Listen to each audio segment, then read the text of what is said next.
ایمانیات میں سے ایک بہت اہم کتابوں پر ایمان ہے۔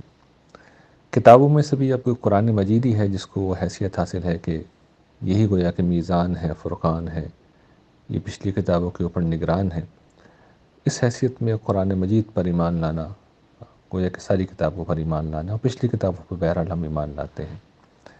لیکن یہ سمجھ لینا چاہیے کہ قرآن مجید ہے کیا۔ دیکھیے، قرآن مجید اللہ تعالیٰ کا کلام ہے جو ہر طرح کی تحریفات سے پاک اصل شکل میں ہمارے پاس موجود ہے۔ یعنی اگر ہم اس وقت یہ جاننا چاہیں کہ اللہ تعالیٰ نے کیا فرمایا ہے تو ہمارے پاس یہ لکھی ہوئی فارم میں موجود ہے۔ ہم میں سے ہر شخص اپنے گھر میں سے، مسجد میں سے قرآن مجید اٹھا کر، اور بلکہ ترجمے بھی ہر جگہ مل جاتے ہیں، ترجمے سے یہ پڑھ سکتا ہے، سمجھ سکتا ہے کہ خدا کیا کہہ رہا ہے۔ یعنی خدا متکلم ہے جو ہمارے درمیان موجود ہے، خدا بول رہا ہے۔ لیکن سانحہ یہ ہے کہ خدا تو بول رہا ہے، کوئی سننے کو تیار نہیں ہے۔ خدا بول رہا ہے، خدا اپنی بات بیان کر رہا ہے، لیکن کوئی اس بات کو سمجھنے کے لیے تیار نہیں، بلکہ سمجھنا تو بات کی بات ہے، پڑھنے کے لیے تیار نہیں ہے۔ جو پڑھ لیتے ہیں وہ سمجھنے کے لیے تیار نہیں ہے۔ جو سمجھ لیتے ہیں ان میں سے اکثر لوگ تو وہ ہوتے ہیں کہ ان کے لیے سمجھ کا مطلب یہ ہوتا ہے کہ پہلے سے ان کے اپنے نظریات ہوتے ہیں، اور وہ قرآن کو جب کہتے ہیں کہ ہم نے سمجھ لیا تو اصل میں وہ اپنے نظریات کو قرآن کے نام پہ پیش کر رہے ہوتے ہیں۔ اس کے بعد جو ایسی چیزیں ہیں جو بالکل واضح ہیں، جو دو ٹوک ہیں، جن کو قرآن بے گنتی دفعہ دہراتا ہے، جو اصل میں توحید ہے، جو اصل میں آخرت ہے، اس پہ ان کا کوئی فوکس نہیں ہوتا، اور ان کی نظر میں اس کی کوئی خاص اہمیت نہیں ہوتی۔ جبکہ ہمیشہ ہم یہ بات بیان کرتے ہیں کہ قرآن مجید آپ کو، ہمیں ہماری منزل بھی بتاتا ہے، اور اس تک پہنچنے کا راستہ بھی بتاتا ہے۔ تو ہم میں سے بہت سے لوگ اس منزل کو منزل نہیں مانتے، یا اس راستے پہ چلنے کے لیے تیار نہیں ہوتے۔ میں بتاتا ہوں اب آخر میں کہ کیا کرنا چاہیے۔ یعنی تنقید تو ظاہر بات ہے اس وقت یہ میرے پیش نظر نہیں ہے، ہمیں کیا کرنا چاہیے، یہ سب سے اہم بات ہے۔ دیکھیے، قرآن مجید کی ہدایت کی ایک سطح تو وہ ہوتی ہے کہ جس میں ہم قرآن مجید کے اس میسج کو سمجھتے ہیں کہ اللہ تعالیٰ کی ہستی زندگی کا مرکز و محور بننا چاہیے۔ یہ پہلی بنیاد ہے۔ یعنی انسان ہمیشہ انسانوں کو اہمیت دیتے ہیں، وہ انسانوں میں جیتے ہیں۔ قرآن یہ کہتا ہے کہ تم خدا میں جینا سیکھ لو، خدا میں جینا سیکھ لو۔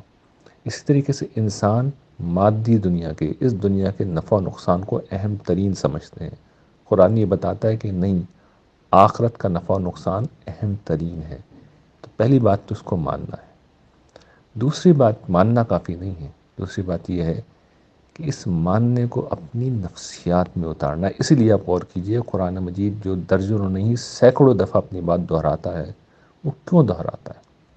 وہ اس لیے دہراتا ہے کہ اسے ہمارے دل و دماغ میں، ہماری روح میں راسخ کر دے، ہمیں یقین ہو جائے، ہمیں ہمارے رگ و پے کے اندر، ہمارے ریشے ریشے میں یہ بات سرایت کر جائے کہ خدا ہمارے قریب ہے، دیکھ رہا ہے، سن رہا ہے۔ ہم سوچتے ہیں تو وہ سمجھ لیتا ہے، ہم بولتے ہیں تو وہ سنتا ہے، ہم کرتے ہیں تو وہ دیکھتا ہے۔ اور آخرت حق ہے، خدا کا وعدہ حق ہے، جنت حق ہے، جہنم حق ہے، خدا کی حضور پیشی حق ہے، میزان حق ہے، حساب کتاب حق ہے۔ اس درجے میں حق ہے کہ پھر مادی نفع و ضرر یہ ثانوی ہو جائے، پھر انسان ثانوی ہو جائے، ہر چیز خدا کے زاویے سے انسان دیکھنے لگے۔ اس کے لیے محنت کرنی پڑتی ہے، پوری قوت ارادی کو استعمال کرنا پڑتا ہے، لٹرلی پوری دنیا سے ٹکرانا پڑتا ہے، اپنے تعصبات سے ٹکرانا پڑتا ہے۔ یعنی دنیا سے ٹکرانا تو ایک طرف، اب تو وہ زمانہ نہیں ہے کہ ہاتھ پاؤں کاٹ دیے جائیں، پہلے تو یہ مشکل تھی۔ اب زیادہ تر اپنی خواہشات سے ٹکرانا پڑتا ہے، اپنے تعصبات سے ٹکرانا پڑتا ہے۔ ہم اس راستے کو جو اب بہت آسان کر دیا گیا ہے، اس پہ چلنے کے لیے بھی تیار نہیں ہے۔ لیکن کرنے کا کام بھی، اس کے سوا کوئی کام جو ہے وہ نفع بخش نہیں ہے۔